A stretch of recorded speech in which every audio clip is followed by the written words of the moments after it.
Bismillahirrahmanirrahim wa bihi nasta'in. It's a pleasure to present to you today the new version of the lesson plan, verified by Inspector General Mr. Muhammad Hassan Khalid.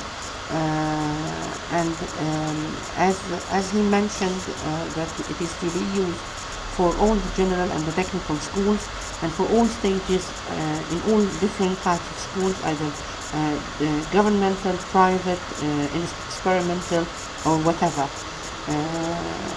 It's adapted and it can be modified as teachers wish. Some of the elements might be discarded and others might be used. Actually speaking, the format should be like this and should be printed as many pages as you can. And this one page of the lesson plan doesn't mean that the lesson plan should be exactly written in only one page. It should be, or it might be written. One lesson might have more than one page. It's okay. It depends on the teacher and the requirement of the lesson. As for the stapling of the lesson or something like that in the book, you may have the coil in order to do it, either from the longer part of the page or the shorter one. It depends, but if you'd like to have it back to back, it will not be that easy for you to have it from this side. Anyhow, do whatever you like. It's the teacher's option and the teacher's choice to do whatever he or she likes to make his or her life easy in dealing with her preparation work. If we are to talk about the lesson plan, in addition to what you have here in this page, includes also a lot of other pages. We do have 10 other pages that are to be attached at the beginning of the lesson plan for every and each teacher. Here we do have an explanation of the lesson planner. If you are to look at the lesson plan itself, you will find it the same as what you do have here in the explanation. The content written is clear and easy and might be used by any teacher without any guidance. This is one of the pages, the explanation of the lesson planner. There are no model lessons, and the model lessons are to be made by the teachers and verified by their supervisors at their schools. Also, we do have here many different attachments, and these attachments are to be used for the supervisors and the teachers. And actually speaking, it should be in the lesson plan of the teacher. In order to make life easier, we'll start talking about the lesson plan and its content. And we do have here the date, the grade and the class, and the period and pacing. And then we do have the content. The content, simple and easy, what it is written in the explanation, and all what I'm going to do is just write, for example, after dealing with the set book, for example, we do have hello or whatever, unit 1, lesson 2, serial book page 13, whatever, or workbook page 15. I'll write here from exercise 3 to exercise 6, for example. Okay. And as for this is enough in order to make life that easy and simple. For the story, for the people who are dealing with stories, novels and dramas and poetry and whatever, just write the story. If you do have poetry, just eliminate the word story and write poetry. If you do have the story, write the title of the story or the novel or the drama or whatever, and then the chapter page and the page, and then you will here write you are to be dealing with it not from exercises. We'll write here from for example page 3 to page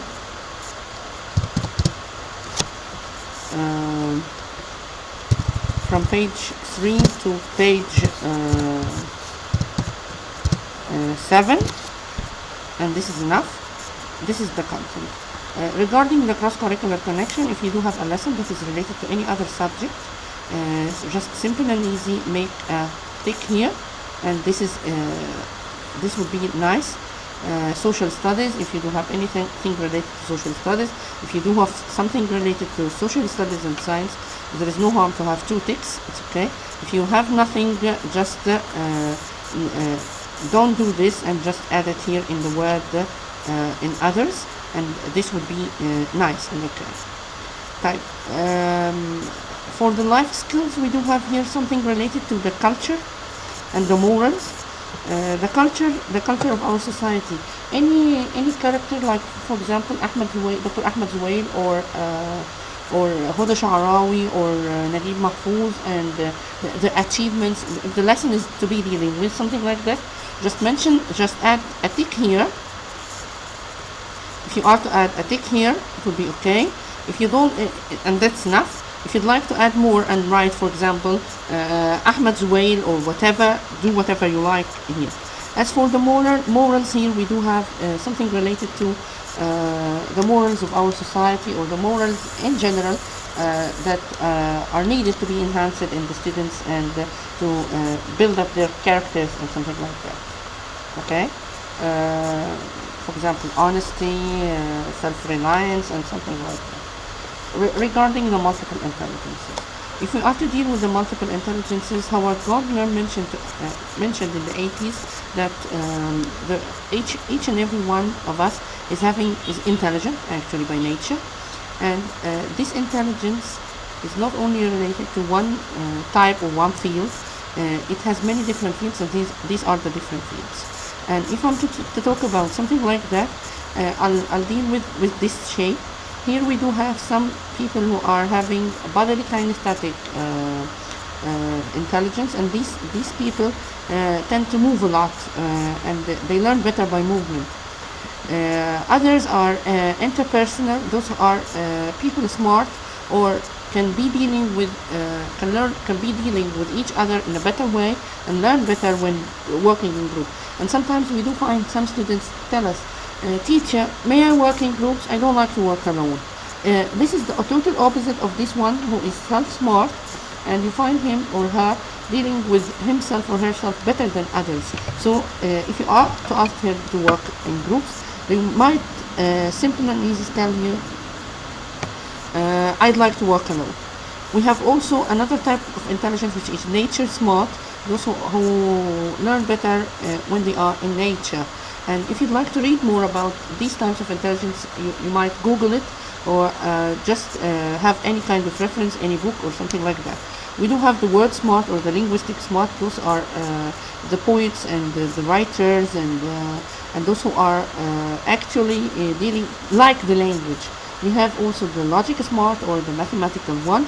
This mathematical type, we do have a lot of people who are to be dealing with the mathematical intelligence, and they can calculate things and use their logic in a very good way.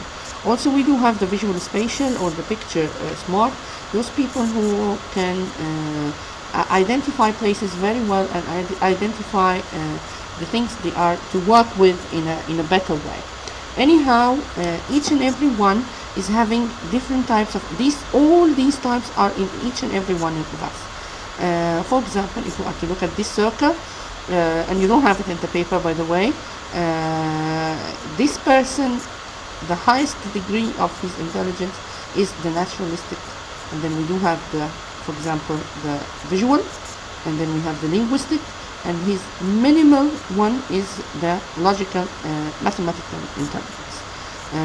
This can be simply identified through different surveys and questionnaires.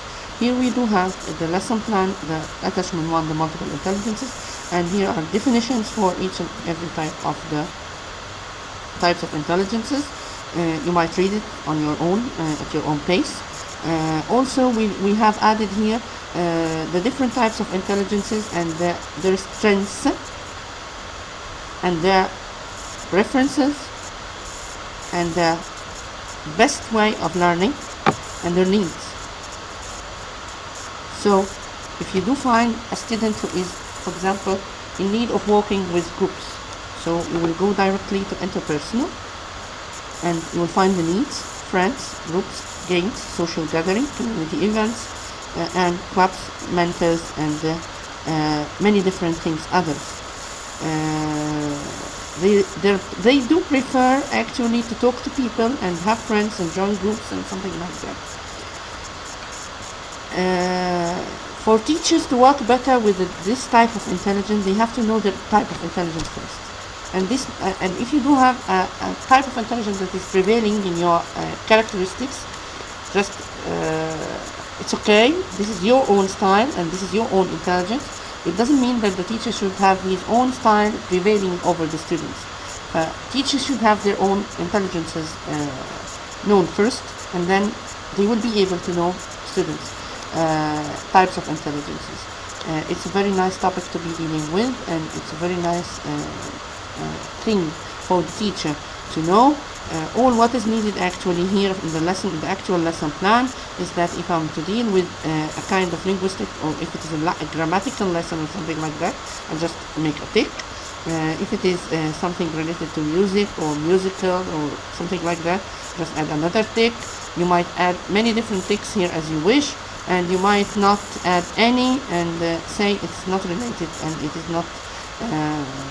But if you are dealing with groups or pair work or something like that, you might have something related to interpersonal and intrapersonal skills. Now we are to talk about the behavioral objectives.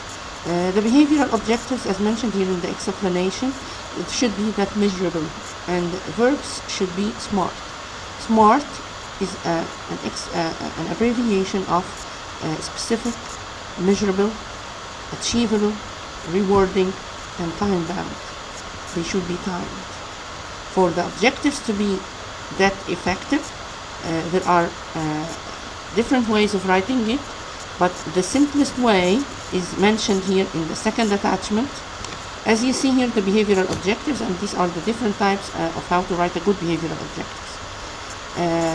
We do have here different verbs related to Bloom's taxonomy, and the lowest and the highest cognitive domains. All these verbs might be used, and instead of saying the verb no, if I'm to say the verb no, this verb in particular doesn't have any kind of measurable. How can I measure the knowledge of the students? One student knows, the other might not know in the same way and the same level of his own colleague. So the verb know, the verb understand, and the verb learn might not be used in the or shouldn't be used actually in the way we do write objectives. So in a simple way, these types or these different types of verbs might be used. You might rely on 2 or 3 or whatever number of verbs you'd like to. You might only use simple verbs. You might not use any of them and use others as you wish. But reading in the behavioral objectives will lead us to something better than this. The best way to write clear objective is to deal with the ABCD model. This is not a primitive way of dealing with objectives, but this is the best way of dealing with objectives. The A is abbreviated for the audience, and the B for behavior, conditions, and degree. The audience, when I say who are my learners, and the behavior, simply and easy, it's the verb. And the condition, under what condition? If I've given the students the book, exercise so and such, they will answer it with the degree and the mastery of so and such. Here we do have some examples of well-written objectives. If I'm to say, given examples of pollution on the world, the students will be able to accurately identify the causes of each in 20 words or less. As you see here, the A, the C, A, B, and D are written. Of course, when you do write the objectives, don't write C, A, B, and D. And other objectives might be written in such a way. Students will be able to form at least 10 words from the given list of letters,